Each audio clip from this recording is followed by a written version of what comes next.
ഒടിയൻ cinema ഇറങ്ങിയപ്പോൾ മുതൽ നമ്മുടെയെല്ലാം മനസ്സിൽ കയറിക്കൂടിയിട്ടുള്ള ഒന്നാണ് ഒടിയൻ. മോഹൻലാൽ അവതരിപ്പിച്ച ഒടിയനും ഒടിയന്റെ ഒടിവിദ്യയുമൊക്കെ നമുക്ക് മുത്തശ്ശിക്കഥ പോലെ അത്ഭുതമായിരുന്നു. മനസ്സുകൊണ്ട് ആ ഒടിയന്റെ കൂടെയായിരുന്നു നമ്മൾ. സിനിമയ്ക്ക് മുൻപ് വർഷങ്ങൾ പുറകോട്ട് പോകുമ്പോൾ സിനിമയിൽ കണ്ട പോലെ ഒരു സുഖമുള്ള കഥയല്ലായിരുന്നു ഒടിയന്റേത്. ആളുകളെ ഭയപ്പെടുത്തുന്ന, കൊല ചെയ്യുന്ന, എല്ലാവരാലും ഭയക്കുന്ന ഒന്നായിരുന്നു ഒടിയൻ.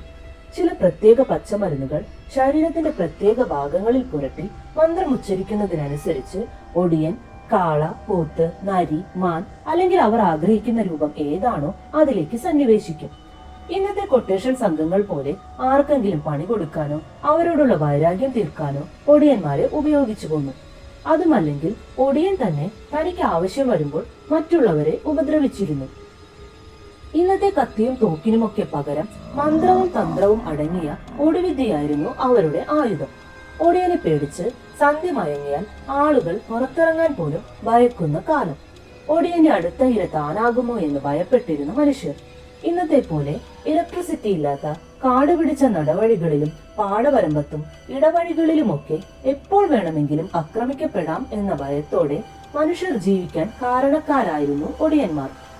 ഒടിയന്മാർ പ്രയോഗിക്കുന്ന അതിശക്തമായ മാന്ത്രിക വിദ്യ ശരിയായി ഫലിക്കണമെങ്കിൽ എതിരാളി ജനിച്ച വർഷം, ദിനം, ജന്മനക്ഷത്രം തുടങ്ങിയ കാര്യങ്ങൾ ഒടിവിദ്യ ചെയ്യുന്നവർ മനസ്സിലാക്കിയിരിക്കണമെന്നാണ്. ഇക്കാര്യങ്ങൾ മനസ്സിലാക്കി ഒടിവിദ്യയിലെ പ്രധാന മന്ത്രങ്ങൾ ചൊല്ലിക്കൊണ്ട് ഒരു ചുള്ളിക്കം പൊടിച്ചാൽ എതിരാളിയുടെ നട്ടെല്ല് തകർന്ന് അയാൾ മരിക്കുമെന്നാണ് ഒടിവിദ്യയുടെ ഒരു പ്രത്യേകതയായി പറയപ്പെടുന്നത്. സുഗന്ധം ചേർത്ത മയക്കുമരുന്ന് മണപ്പിച്ച് മയക്കിയ ശേഷം കഴുത്തൊടിച്ച് കൊലപ്പെടുത്തിയിരുന്ന ഒരു രീതിയും ഉണ്ടായിരുന്നു. കൊലപ്പെടുത്തേണ്ട ആളെ നിരന്തരം നിരീക്ഷിച്ച് സ്ഥിരമായി അയാൾ പോകുന്ന വഴിയിൽ വെച്ച് ഈ മയക്കുമരുന്ന് മണപ്പിക്കുകയും പിന്നെ വലിച്ചുകൊണ്ടുപോയി മരച്ചില്ലകളുടെയോ വേരുകളുടെയോ ഇടയിൽ തല കയറ്റി വെച്ച് ശരീരം തിരിച്ച് കഴുത്തൊടിക്കുന്നതുമാണ് ഒടിയന്റെ ഒരു രീതി. ഏകദേശം 40-50 വർഷങ്ങൾക്ക് മുൻപ് വരെയാണ് എതിരാളികളെ ഭയപ്പെടുത്തി ഇല്ലായ്മ ചെയ്തിരുന്ന ആ കറുത്ത കാലം ഉണ്ടായിരുന്നതെന്ന് പറയാം. ഒടിമറയുക എന്നാൽ വേഷപ്രച്ഛന്നനാകുക എന്നാണ് അർത്ഥമാക്കുന്നത്. അമാവാസികളിൽ ഇവർ കാളകൾ, പോത്തുകൾ തുടങ്ങിയ മൃഗങ്ങളായി രൂപമാറ്റം നടത്തുമെന്നും ആ സമയത്ത് ഇവരെ കണ്ടുമുട്ടുന്നവർ പോലും ഭയപ്പെടുകയും അസുഖബാധിതരാവുകയും ചെയ്യാറുണ്ടായിരുന്നുവെന്ന് പറയപ്പെടുന്നു. മരണപ്പെടുന്നവരുടെ കഴുത്ത് ഒടിഞ്ഞിരുന്നതിനാലാണ് ഒടിയൻ എന്ന പേര് വന്നത് എന്നും പറയപ്പെടുന്നു. ഒടിയന്മാരുടെ ശല്യം ഏറ്റവും കൂടുതലായി അനുഭവപ്പെട്ടിരുന്നത് പാലക്കാട്, തൃശൂർ, മലപ്പുറം എന്നീ ജില്ലകളിലായിരുന്നു. രൂപമാറ്റത്തെക്കുറിച്ച് പലവിധ അഭിപ്രായങ്ങൾ നിലനിൽക്കുന്നുണ്ട്. ഒടിമറയുന്നവർക്ക് രൂപഭേദം സംഭവിക്കുന്നതല്ല, വെറുമൊരു മാസ്മരിക വിദ്യയിലൂടെ കാഴ്ചക്കാർക്ക് മുന്നിൽ ഭീകരമായ ഒരു ജീവിയുടെ പ്രതീതി സൃഷ്ടിക്കുന്നതാണെന്നും വിശ്വസിക്കപ്പെടുന്നു. ഇനി എങ്ങനെയാണ് ഈ ഒടിയന്മാർ ഉണ്ടായതെന്ന് നോക്കാം. വളരെ കാലങ്ങൾക്ക് മുൻപ് ജന്മിമാർ കീഴാളരിലെ സ്ത്രീജനങ്ങളെയും അവരുടെ കുടുംബത്തെയും വളരെയേറെ പീഡിപ്പിച്ചിരുന്നു. ഭയനിമിത്തവും ഈ ജന്മിമാരെ എതിർക്കാനുള്ള കെൽപ്പില്ലായ്മയും കാരണം അവർ നേരിടുന്ന അപമാനങ്ങളും പീഡനങ്ങളും നിശബ്ദമായി അവർ സഹിച്ചുകൊണ്ടിരുന്നു. ഈ സാഹചര്യങ്ങൾക്ക് ഒരു മാറ്റം വരുത്തുവാൻ ഉറച്ച ഒരു പാണൻ മണ്ണ് കുഴച്ച് പാകപ്പെടുത്തി ഒരു ബിംബത്തെ ഉണ്ടാക്കുകയും ആ ബിംബത്തെ അവർണർക്ക് ആരാധിക്കാൻ പറ്റിയ രൂപത്തിലാക്കുന്നതിനായി അഗ്നിയിലിട്ട് കരിച്ചെടുക്കുകയും ചെയ്തു. ഈ രൂപം കരിങ്കുട്ടി എന്ന പേരിൽ വിളിക്കപ്പെട്ടു. പാണൻ ഈ ബിംബത്തെ ദിവസവും ഉപാസിക്കുവാനായി തുടങ്ങി. ഒരിക്കൽ കരിങ്കുട്ടി എന്ന ഉപാസനാമൂർത്തി പാണനിൽ പ്രസാദിച്ച് അയാളുടെ മുന്നിൽ പ്രത്യക്ഷപ്പെട്ടു. തന്റെ ജാതിക്കാരെ ദ്രോഹിക്കുന്നവരെ ഉന്മൂലനം ചെയ്യാനുള്ള ശക്തി തരുവാൻ പാണൻ മൂർത്തിയോട് അപേക്ഷിച്ചു. എന്നാൽ അങ്ങനെയുള്ള ഒരു വരം കൊടുക്കാൻ കരിങ്കുട്ടിക്ക് കഴിഞ്ഞില്ല. പരിഹാരം എന്ന നിലയിൽ അത്തരം ഒരു ശക്തി ലഭിക്കുവാനുള്ള മരുന്ന് കരിങ്കുട്ടി പാണന് പറഞ്ഞുകൊടുത്തു. തങ്ങളെ ദ്രോഹിക്കുന്നവന് മുന്നിൽ ആഗ്രഹിക്കുന്ന ജീവിയുടെ രൂപത്തിൽ പ്രത്യക്ഷപ്പെട്ട് അവരെ നശീകരിക്കാനുള്ള മരുന്നുണ്ടാക്കാൻ കരിങ്കുട്ടി പറഞ്ഞു കൊടുത്ത വഴി അത്ര എളുപ്പമായിരുന്നില്ല. അത്ര പ്രയാസപ്പെട്ടും ആ മരുന്ന് ഉണ്ടാക്കിയെടുക്കാൻ തന്നെ പാണൻ തീരുമാനിച്ചു. അതിന് കടിഞ്ഞൂൽ ഗർഭമുള്ള ഏതെങ്കിലും ഒരു അന്തർജനത്തെ കണ്ടുപിടിക്കേണ്ടതുണ്ടായിരുന്നു. നിരന്തരമായ അന്വേഷണത്തിൽ പാലക്കാട് നിന്ന് എത്തി താമസം ആരംഭിച്ച ഒരു ബ്രാഹ്മണ കുടുംബത്തിലെ അന്തർജനത്തെ കുറിച്ച് കേൾക്കാനിടയായി. തന്നെയുമല്ല, അവർ ഗർഭിണിയുമാണ്. കണ്ടുപിടിക്കുക മാത്രമല്ല, അവർ വീടിന് പുറത്തിറങ്ങുന്ന സമയം നോക്കി അവരെ തന്റെ മാസ്മരിക വിദ്യയിലൂടെ മയക്കി മുളങ്കത്തി ഉപയോഗിച്ച് വയറു കീറി പ്രായം തികയാത്ത ഭ്രൂണം ജീവനോടെ പുറത്തെടുത്ത് അതുപയോഗിച്ചാണ് മരുന്നുണ്ടാക്കേണ്ടത്. പാണൻ ഈ കാര്യം തന്നാലാവും വിധം വേഗതയിൽ സാധിച്ചെടുക്കുകയും സ്ത്രീയുടെ ശരീരം രായ്ക്കരാമാനം ചാക്കിൽ കെട്ടി പുഴയിൽ താഴ്ത്തുകയും ചെയ്തു. ഈ പ്രവൃത്തിയാൽ ഉണ്ടാക്കപ്പെട്ട മഷി ഒരു കുന്നിക്കുരുവോളമായി ഉണ്ടായിരുന്നുള്ളൂ. പാണൻ അതിൽ നിന്ന് അല്പമെടുത്ത് ദേഹത്ത് തൊട്ട് ഏകനായി ഇരുട്ടിൽ പോയി ഉപാസിക്കുകയും ഒടിയനായി നായ, പോത്ത്, കാള തുടങ്ങിയ തന്റെ ഇഷ്ടരൂപങ്ങൾ സ്വീകരിക്കുകയും ശത്രുക്കളെ കൈകാര്യം ചെയ്തുകൊണ്ടുമിരുന്നു. പാടത്തു കൂടിയോ ഇടവഴിയിലൂടെയോ ഒറ്റയ്ക്ക് നടക്കുന്നവരെ മാത്രമേ സാധാരണയായി ഒടിയൻ ആക്രമിക്കാറുണ്ടായിരുന്നുള്ളൂ. ഒടിയന് ചൂടുകൊണ്ടാൽ പിന്നെ യഥാർത്ഥ രൂപത്തിലേക്ക് തിരിച്ചു വരാതെ മാർഗമില്ല എന്ന കേട്ടറിവിൽ അക്കാലത്തെ ആളുകൾ കയ്യിൽ ചൂട്ടുകറ്റ പോലെ തൊട്ടാൽ പൊള്ളുന്ന എന്തെങ്കിലുമൊക്കെ കരുതാറുണ്ടായിരുന്നു. കാലം മുന്നോട്ടു പോകവേ ഒടിയന്മാർക്ക് ആരെയും എന്തും ചെയ്യാമെന്ന സ്ഥിതിയായി. ജന്മിമാരുടെ പ്രതാപകാലം കഴിഞ്ഞ് ഈ പാണന്റെ കുടുംബത്തിൽപ്പെട്ട ആർക്കോ ഈ തായ്ലം ലഭിക്കുകയും അത് പരീക്ഷിക്കാൻ തുടങ്ങിയതു മുതലാണ് നാട്ടുകാർക്ക് നിരന്തരമായ ഒടിശല്യം അനുഭവപ്പെട്ടു തുടങ്ങിയതത്രേ. ഒറ്റയ്ക്ക് രാത്രിയിൽ സഞ്ചരിക്കുന്നവരെ കണ്ടാൽ മിന്നൽ പിണറിന്റെ വേഗതയിൽ ആക്രമണം നടത്തി വന്ന ഒടിയന്മാർ അക്കാലത്ത് നാടിന്റെ സമാധാനത്തെ തന്നെ ഇല്ലാതാക്കി. ഗ്രാമത്തിലെ പൗരന്മാർ യോഗം ചേർന്ന് ഒടിയനെ എങ്ങനെയെങ്കിലും തുരത്താനുള്ള പദ്ധതികളും അന്ന് ചർച്ച ചെയ്തിരുന്നു.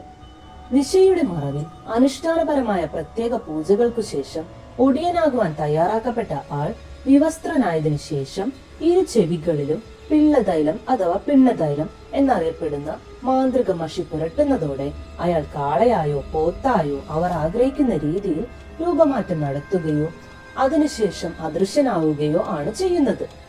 ഈ ശക്തി സ്വായത്തമാക്കിയ ആൾ തനിക്കോ തന്നെ നിയോഗിച്ച ആൾക്കോ ശത്രുതയുള്ളവരെ നിരന്തരം നിരീക്ഷിക്കുകയും ഏതെങ്കിലും കുറ്റിക്കാട്ടിലോ വളവിലോ പൊന്തയിലോ ഒളിഞ്ഞിരിക്കുകയും ഇര സമീപത്തെത്തുമ്പോൾ നൊടിയിടയിൽ ഇവർ മറ്റു രൂപങ്ങളിൽ പ്രത്യക്ഷപ്പെടുകയും ആക്രമിക്കുകയും എന്നതാണ് പൊതുവായ രീതി.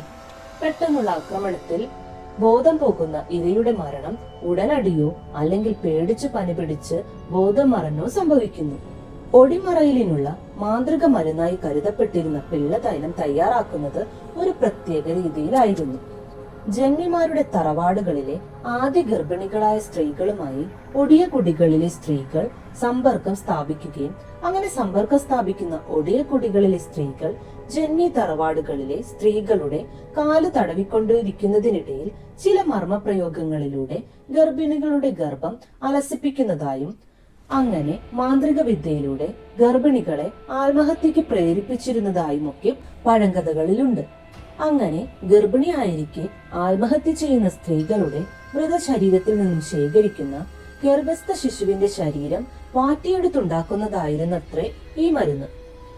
ചില സംഭവങ്ങളിൽ ആദ്യഗർഭം ധരിച്ച സ്ത്രീകളെ ഒടിയൻ നേരത്തെ തന്നെ ഉന്നം വയ്ക്കുകയും ദുർമന്ത്രവാദത്തിലൂടെ ഇവർ ആ സ്ത്രീകളെ രാത്രിയിൽ ഉറക്കത്തിൽ വിജനമായ പ്രദേശങ്ങളിലേക്ക് ആനയിക്കുകയും കയ്യിൽ കരുതിയിരിക്കുന്ന മുള കൊണ്ട് ഉണ്ടാക്കിയ കത്തി കൊണ്ട് സ്ത്രീയുടെ വയറു കീറി ഭ്രൂണം എടുത്തതിനു ശേഷം അവരെ തിരികെ പറഞ്ഞയക്കുകയും ചെയ്യും.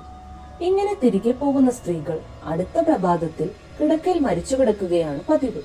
ഒടിവിദ്യ കൊണ്ട് ഗർഭിണിയുടെ വയറ്റിലെ മുറിപ്പാട് അപ്രത്യക്ഷമാകുന്നതിനാൽ സ്ത്രീയുടേത് സ്വാഭാവിക മരണമാണെന്ന് വിധി എഴുതപ്പെടുന്നു. ഈ ഭ്രൂണത്തെ കെട്ടിത്തൂക്കിയിടുന്ന ഒടിയൻ അവയുടെ ദേഹത്തു നിന്നും ഇറ്റു വീഴുന്ന ആ ദ്രാവകമെടുത്ത് തന്റെ ഒടിവിദ്യക്കുള്ള മരുന്നുണ്ടാക്കുന്നു. ഇത് ഒന്നോ രണ്ടോ ഒടിവിദ്യക്ക് മാത്രമേ ഉണ്ടാവുകയുള്ളൂ. അതിനാൽ തന്നെ വീണ്ടും ഈ ദ്രാവകം കിട്ടാൻ വേണ്ടി ഇത്തരം അരുംകൊലകൾ ഒടിയൻ നിരന്തരം ചെയ്തു പോന്നു. ഗ്രാമത്തിൽ ഗർഭിണിയായ സ്ത്രീകൾ അക്കാലത്ത് പ്രത്യേകം സംരക്ഷിക്കപ്പെടാറുണ്ടായിരുന്നു. ഓടിമറഞ്ഞ് നിശ്ചയിച്ച കൃത്യം നടത്തി വരുന്ന ഒടിയൻ കലിയടങ്ങാതെ തന്റെ കുടിലിന് ചുറ്റും ഓടുമെന്നും ആ സമയത്ത് ഒടിയക്കുടിയിലെ സ്ത്രീ അടുക്കളയിൽ നിന്നും കാടിവെള്ളം അല്ലെങ്കിൽ ചൂടുവെള്ളം ഒടിയന്റെ തലയിലൂടെ ഒഴിക്കുന്നതിലൂടെ മാത്രമേ ഒടിയന്റെ കലിയടങ്ങി പഴയ രൂപം പ്രാപിക്കുകയുള്ളൂ എന്നുമാണ് വിശ്വാസം. ഈ പ്രവൃത്തി ഒടിയ സ്ത്രീ ഉടനടി ചെയ്യേണ്ടതുണ്ട്.